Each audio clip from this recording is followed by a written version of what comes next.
Hi guys, thanks for tuning in to another episode of Nuggets News. Today we've got probably our most special guest ever, so I'm really excited to have Erik Voorhees with us. So thanks for joining us today, mate. Yeah, happy to be here. Thank you. For those that don't know, Eric's a crypto OG. He started Shapeshift. I've been following him since 2012 or 13. But for those that haven't followed your work, Erik, what was your background and how'd you get into crypto? Yeah, well, I got into it in 2011, like May 5th of 2011, just before the first bubble up to $30 from $1 or so. Yeah. And I fell in love with it immediately when I heard about it because I didn't like the fact that governments were involved in money, not just involved, but controlled the entire supply and operation of how money works. Yes. But I didn't know a good alternative. Gold had been the alternative, but that was impractical in a world where you need to do digital commerce. So when I learned about Bitcoin, I learned people could move value anywhere in the world instantly at nearly zero cost, and no one could stop it or control it or shut it down. Yeah. That was just the coolest thing ever. So I've been down the rabbit hole ever since.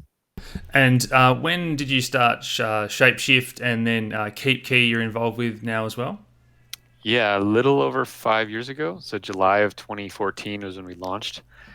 And then we acquired KeepKey in 2016.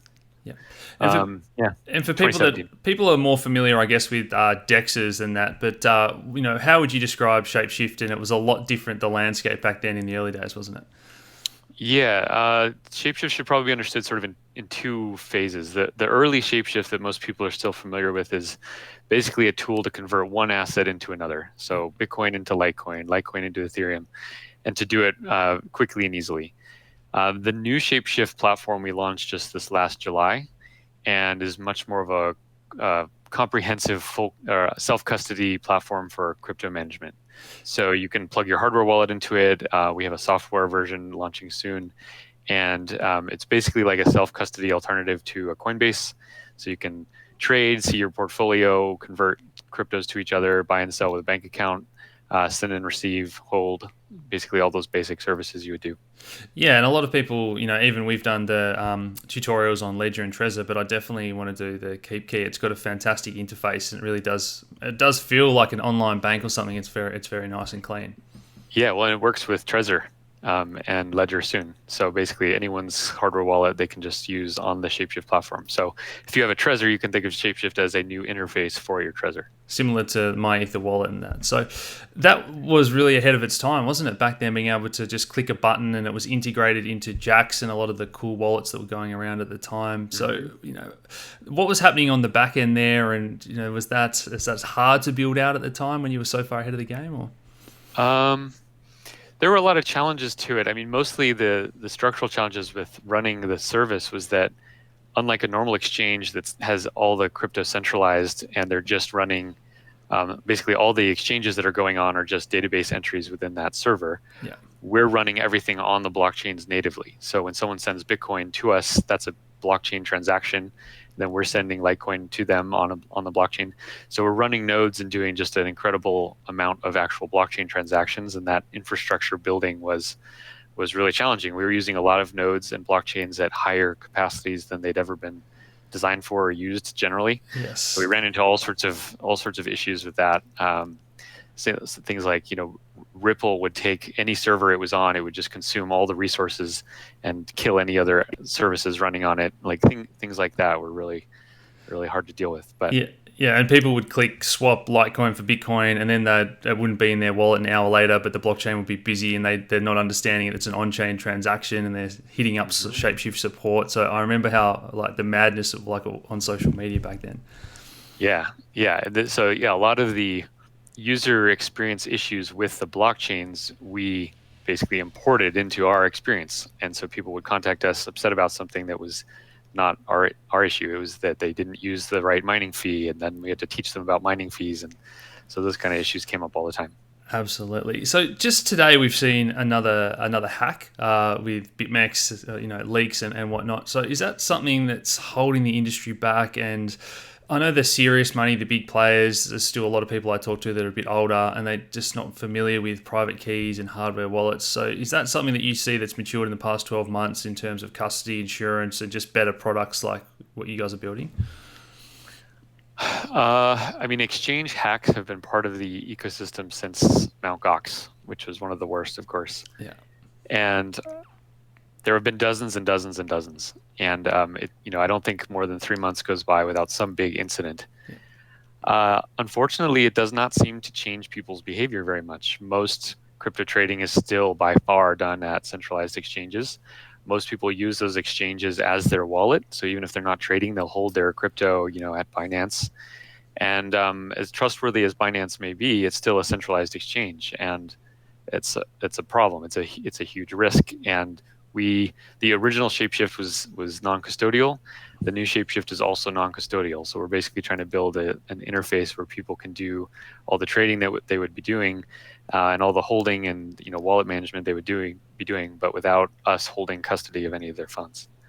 Yeah, next question I had, I wanted to roll into, once we do have good custody and storage and offline management, how does that roll into the debate of whether Bitcoin's a method of payment or a store of value? And do we need to separate those out with the hot wallets and the deep cold storage? Do you see Bitcoin still as something we want to scale to be that payment network, or is it becoming more of a digital gold?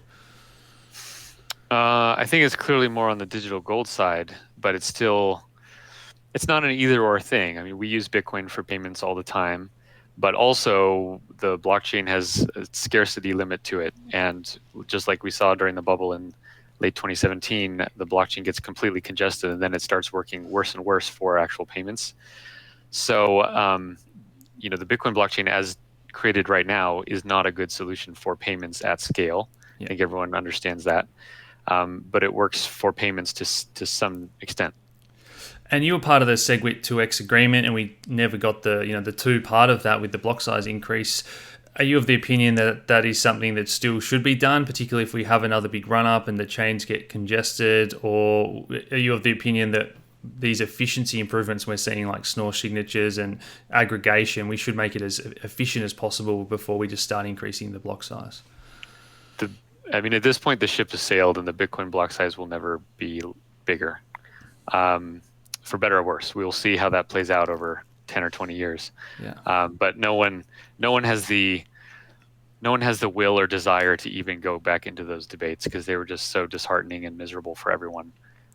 So Bitcoin's block size is 1 megabyte forever. There are various improvements. Segwit, for example, the whole point of Segwit2x was to get Segwit and a bigger block together. Yeah. Half of that we got. So there are improvements that will happen, but the base block, I think, is set forever.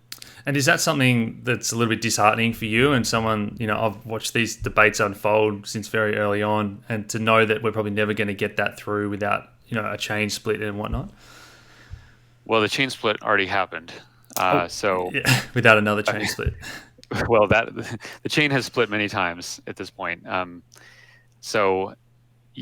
think everyone realizes that the scale for payments on Bitcoin won't happen at the blockchain layer. Yeah. I think there's good and bad arguments for that, but that's how it is now. So people that want to do lots of payments at scale have to use something like Lightning Network, which is growing and has pros and cons to it, or other chains, or alternatives to crypto generally. But there are a lot of chains that will satisfy the high throughput payments use case. Bitcoin is not one of them. Yeah. And I know personally I've been a big supporter of Ethereum and other projects, and I know you're not a maximalist, and sometimes it feels really hard, like you're sort of trying to manage two kids and they're fighting all the time on social media. Are you really excited about Ethereum and the different things they're doing? Are you open-minded to Bitcoin Cash and Litecoin if we have another crazy run and we need to use these other chains like you just said for payments? Yeah, I love Ethereum. I think anyone who likes Bitcoin should like Ethereum. Unfortunately, the tribalism is really, really bad, and I think it largely speaks to people who own a bunch of Bitcoin and are insecure about Ethereum's place, and they see it as a challenge, or they see it as a threat, or they just see it in a combative and competitive way, instead of realizing that it helps Bitcoin. Like, Bitcoin's greatest period in its history is also the same period of all these alts. Yes. They are not mutually exclusive. People need to see it as an ecosystem of technologies that are complementary to each other. Yeah. So, in terms of Bitcoin Cash and Litecoin, those chains don't do anything unique other than they have higher throughput. than Bitcoin does. Yeah. So yeah, they're useful kind of blow off valves. Like when we get into the next bubble, Bitcoin Yeah. fees will go into the hundreds of dollars per transaction. Someone who wants to send $50 of crypto somewhere won't be able to use Bitcoin very well. We'll see where Lightning Network is at that point. So those other chains that just have higher throughput will be useful. Ethereum's cool because it can do things today that Bitcoin can't do. Bitcoin Cash and Litecoin don't do anything that Bitcoin can't do other than just having a higher throughput. Yeah. But they have their own trade-offs. And decentralized finance is really blown up this year, and there's talk about insurance being the next wave on Ethereum. Is there any aspects of that really excites you, or other things you think it's going to be really good for? Yeah, the DeFi stuff's awesome, especially when combined with stablecoins. And stablecoins are not the ultimate end game here because they're just basically fiat. Yes. But well, except for DAI, but they are a really important bridge to help people learn crypto systems. So when someone can get into crypto and not worry about volatility, that opens up the door for hundreds of millions of other people to get into the system. As Bitcoin grows and stabilizes, people will be a little more comfortable moving into Bitcoin. But the bridge aspect of these stable coins, I think, should not be underestimated. And when you combine stable coins with this DeFi lending stuff, you can basically take dollars, put them into a stable coin, something very trustworthy like USDC, which people should be very comfortable with, and lend it out at 5 or 6% interest. I mean, basically lending it out at market interest rates versus lending it out in the normal economy at centrally planned, manipulated central bank interest rates is hugely important. And so as the world goes into these negative interest rates, I think people will be increasingly interested in escaping that financial system and accessing what can be found in crypto. Yeah, and I know that's something that we've seen, that there's lots of apps that people are working on to make it super easy to have something that they might not even realize has blockchain and stablecoins on the back end. It will just be deemed as a high interest savings account. And we've probably got, a year or two until that the arbitrage and the equilibrium and the education plays out to get really good interest rates. Yeah, so I think it's great. And a lot of the people that are hating on the DeFi stuff are exactly the same people that just hate on Ethereum. Those people, if the DeFi protocols were being built on Bitcoin, they would have loved it. So it's just more of that tribalism shining through. But I'm a huge fan of it, and I like seeing this innovation wherever it is. Yeah, I spoke at a gold conference recently, and they were sort of saying how the gold bugs get bashed, and then the crypto space is 100 times smaller, and yet here we are picking each other apart. And from the outside looking in, they're like, what is going on? Yeah, well, the gold bugs bash Bitcoin, the Bitcoin maximalists bash Ethereum, the Ethereum maximalists bash EOS, and I think the EOS maximalists will bash Cosmos. And it's all the basic same thing. It's the inability to appreciate different forms of this technology. And I hope that's a temporary phenomenon. And I think most people over time will be comfortable using multiple different protocols in the same way that they use different apps on their phone and different websites. But some people aren't there yet. Do you think it's a side effect of things like, crypto Twitter is so important to the ecosystem at the moment in its infant stage, whereas once we mature and we have like a real ecosystem and industries, people aren't going to be going to, crypto Twitter and Reddit for all their information and making their mind up on what they see about different projects from that? I don't know if it's as much about that as it is just people talking their book. So, I doubt there are any maximalists that hold any other cryptos. The ones that do tend not to be maximalists anymore because their minds open up to the other things. I think any maximalist should challenge themselves to own, put 5% of your portfolio into Ethereum for several months and just see if your mind starts changing. See if you start looking at Ethereum with different eyes. Like maybe you start realizing that there are some goods to it other than just the bads that you like to highlight all the time. It's people, I think, ultimately insecure about Bitcoin that end up being the maximalists, and that's kind of tragic. Yeah, I know. I used to be like a real hater on XRP and the banking side of things, and I don't own any still, but I've become a bit more open-minded to that community. And if they want to try and disrupt the Swift network and whatnot, let them do their thing. But no point hating on them. Yeah, well, yeah. I mean, there are sometimes people get mad at me because they're like, "Oh, you just think every chain and every coin is equally valid," and that's not at all what I'm saying. I think these things have pros and cons. Some of them are better than others, but there are lots of different ways that you can maximize the value and the attributes of these different chains. Yeah. And what the crypto world looks like 20 years from now, no one knows. But I would guess that there's not just one blockchain in the world, because you can't optimize for all the attributes that someone would want a blockchain for in one chain. You have to make trade-off decisions in the design. Yeah, I think you're betting against human innovation, and particularly now Ethereum has 4 times as many devs and whatnot. I think they're going to do something. It's just a matter of what it is. Yeah, it's a hugely important blockchain and project. So the next thing I want to talk about were other, I guess, headwinds. And I know the bit license was just one of those things that you look back on and think all that innovation moved away. And now we see, China have gone all in on blockchain last week. And I think, the Congress and in Australia, there's been big meetings this week. Do you think that's a bit of a wake-up call to the countries that are taking these extreme stances one way or another? Maybe. I mean, it's hard to see that the announcement from China about blockchain advancement, it was done one day after the Mark Zuckerberg testimony. Yeah. It's probably not a coincidence. That was probably done intentionally. It is sad that the one thing that will probably get the US politicians to permit Facebook to proceed is just their own xenophobia about China. Like that, of all the reasons to think that Facebook should just be allowed to innovate, xenophobia toward China is not the right one. But that's probably what will cause the politicians to maybe permit them to move forward. Obviously the blockchain concept that China is imagining is not the Bitcoin concept. It's something very different, much more Orwellian.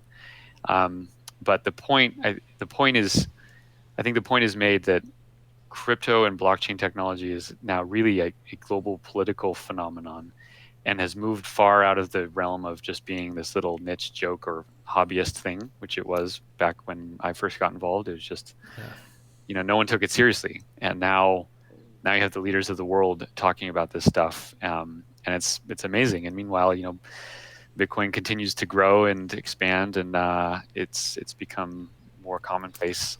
And I think that'll continue. Yeah, we have trade wars and currency wars, and now we kind of have the fintech wars, and in a lot of ways that actually plays into the currency wars, I think.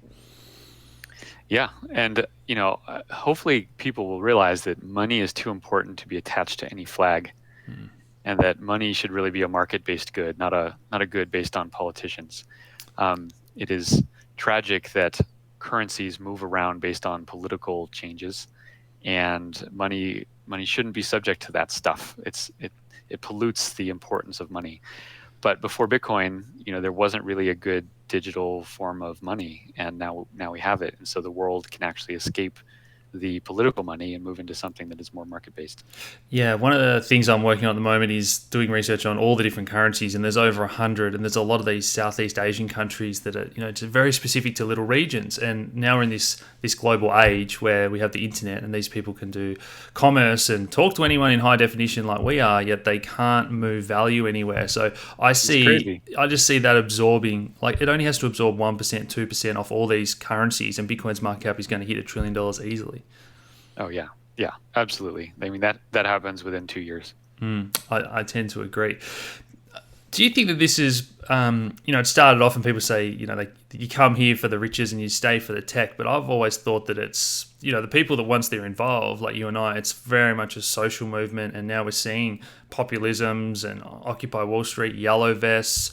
Every day there's something in Hong Kong or Chile. So, is crypto, we see people wearing the Buy Bitcoin vests and that these days. Is that becoming part of this social movement because people are realizing that money, it kind of is the root of all evil in some ways?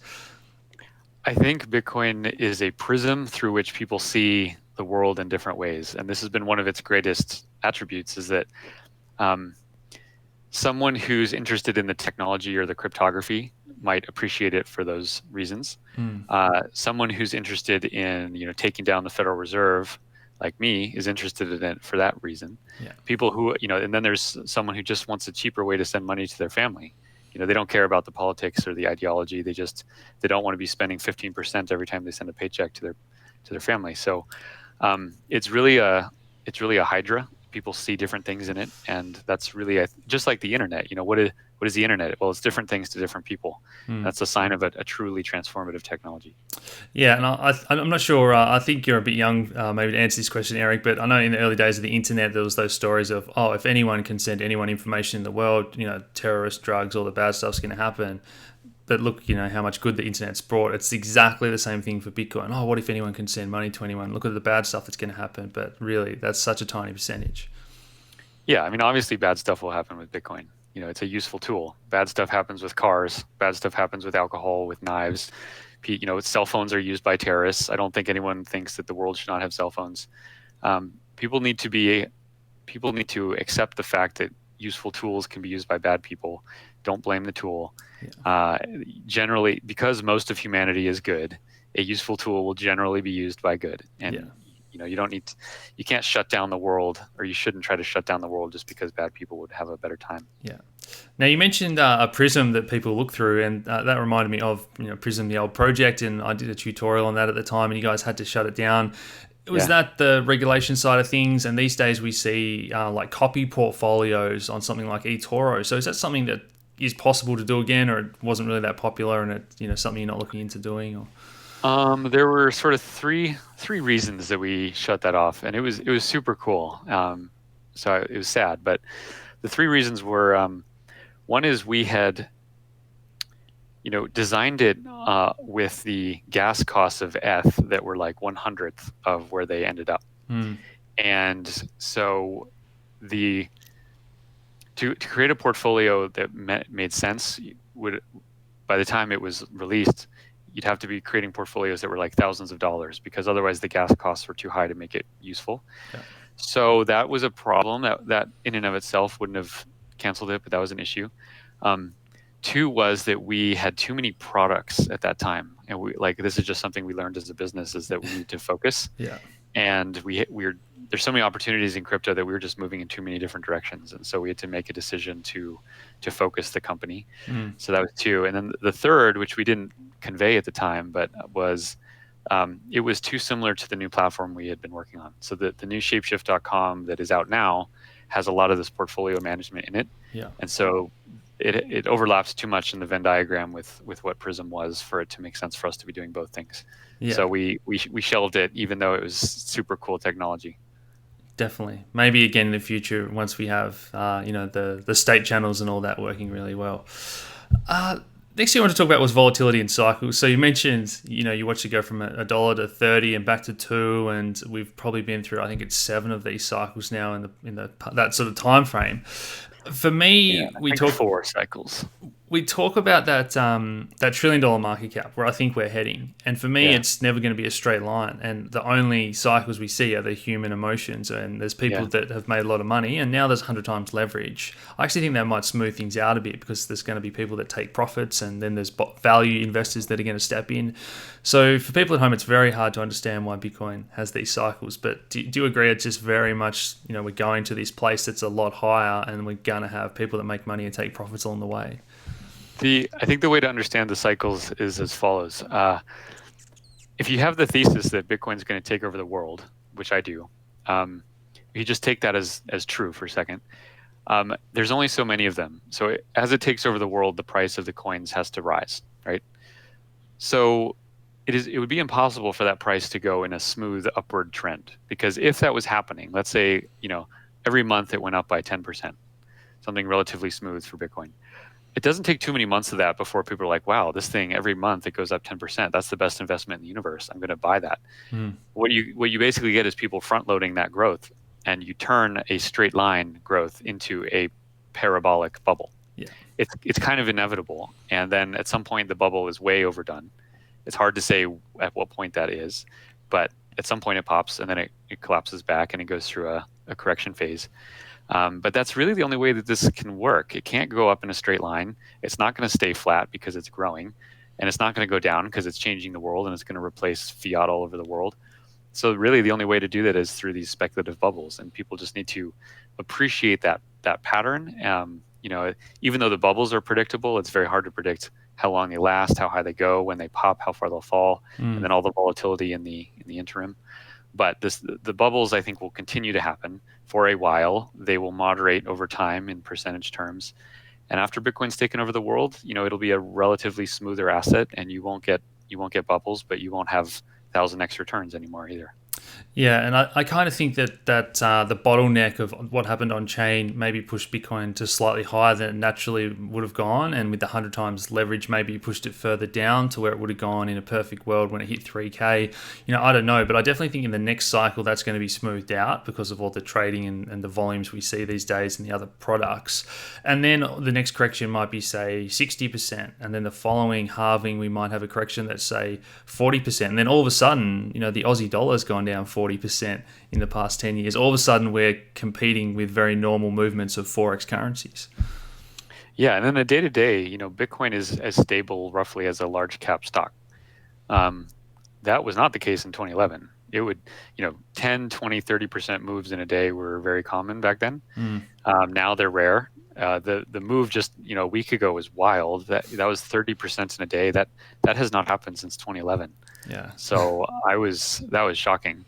But those are the exception, kind of that prove the rule. It is stabilizing, and as it becomes a bigger asset, it'll become more and more stable. So what are the biggest drivers for you? Is it US debt that's going to have to be monetized at some point? Negative interest rates? What are the ultimate drivers for Bitcoin succeeding? Because in my mind, the world's still a little bit... They're not thinking that this is real because the US isn't negative and Australia's not negative. But once everyone gets a little bit deeper and US and Australia are forced to match them at negative and start QE, that's when I think everyone has the light bulb moment. Yeah, well, and when I say, Bitcoin is taking over the world, I'm using Bitcoin sort of to cover all the cryptos that are popular. Basically, like free market decentralized money is what's going to take over the world. Yeah. So, I don't know if that'll be one coin or 10 or however many, but I think the reason it'll happen is just because it's so much cheaper and easier to move money around with Bitcoin than it is with fiat. And not only cheaper and easier to move it around, but cheaper and easier to verify it, cheaper and easier to store it. You don't need to go down to a bank account and spend an hour signing papers to open an account. You can click a button and suddenly you have a bank account. Like that's so much better. Yeah. Last time I tried to send fiat internationally, it took 2 hours, and there was this woman writing down information on this form with a pen, and then she typed that information from the form into her computer, and then the money took 3 or 4 days to get where it was trying to go. Totally absurd. Like the thing I often like to say is that it's faster to duct tape a bunch of cash to an anvil and ship that internationally via FedEx than it is to send digital dollars over the wire system. So that system can't win. Like that, it's just too bad. Bitcoin is obviously going to outdo that. And especially when you add in the fact that it can't be debased, and people now have a way of storing value that the government can't destroy. Yeah. That's inevitable, and that's how I felt about it in 2011, and it's even, it's becoming more and more true now. Yeah, that was one of the light bulb moments for me when I was trying to pay one of my friends in England for something, and it took 2 weeks. It cost $50 to send $200, and then I got ripped off $10 on the exchange rate. And I was just like, yeah. Do you accept Bitcoin? And they were like, what is that? But yeah, it's crazy. What would you say? There's an old congressman, I forget his name now, and he's always the one that says Bitcoin, the US dollar can do everything. Bitcoin can't do anything the US dollar can't do. I mean, these guys, they get the political donations and whatnot, but like, what would you say to him if you could? I mean, ask him to open an account right now at a bank in the next 10 seconds. Can't do it. You can't go open a bank account in 10 seconds. You can do that with Bitcoin. I could do that with Bitcoin while I'm sitting here talking to you. So it's factually untrue that everything with dollars, you can do everything with dollars that you could do with Bitcoin. It doesn't make any sense at all. And dollars lose 2% of their value every year, 2 or 3% every single year. Bitcoin doesn't do that. Dollars can be debased and are debased as a matter of policy. The Fed tries to debase and destroy the currency by roughly 2% every year. And when they're not destroying it by that amount, they try harder to destroy it. It's called inflation, and it's something that they want to have. So why would you hold that over the long term? I wouldn't. And I think as people get comfortable with stable coins or with Bitcoin's volatility, and they realize that over the long term, it's a much better store of value than dollars or any fiat, they will over time move to it. It seems inevitable to me. Yeah, I think that's one thing that people forget with stablecoins, that at the end of the day, they're pegged to all those the headwinds and downfalls of regular currency. So, yeah. They are. So yeah, and there's two kinds of stablecoins. There's the ones that are literally backed 1-to-1 with fiat. So like a Tether or a USDC, they're backed by fiat accounts where there's an actual dollar sitting there that you redeem. That's the less interesting kind of stablecoin, and those are tied to fiat. Something like DAI is not backed by dollars anywhere. It's simply algorithmically adjusted to be stable. Now, whether that can actually work over the long term, I think is an open question. I was highly skeptical that that would work, but it has been working, so I have to admit that it's so far so good. But that kind of system could be pegged to something that was stable and did not decline with the value of dollars. You know, you could have DAI target a value where it was dollars plus 2% a year, which would then end up being stable and not decrease with fiat. So this is what's so cool about all the experimentation, is you can have these different permutations of this technology. Yeah, I was wondering where you're going with that, because the DAI is worth $1 in theory, and I've been a big fan of DAI and synthetics. But as you say, once they add multi-collateral DAI and they back it with a bit of gold, they can start to have it as a basket of whatever, really. Yeah, it's algorithmically targeted towards something. That something can be anything that you want to target. So you could target it to something that does not decrease by 2% per year. So it remains to be seen if DAI can really work over the long term, but so far it's been working, and it's pretty cool. In terms of Wall Street ETFs backed, everyone's getting really excited about this, but I'm a believer that gold and futures markets open up that rehypothecation. I'm not sure if you're a believer that the gold's been lent out in Fort Knox and whatnot. Do we want these sort of things that have the ability for extra money that's seeking exposure to Bitcoin to not get real Bitcoin and put upwards pressure on the price? Yeah, I don't worry about that stuff that much, because anyone who wants to actually hold their own Bitcoin can do it, and no one can stop them from doing it. So if you worry about rehypothecation, don't own rehypothecated Bitcoin. You can own real Bitcoin, and you can know that it's real.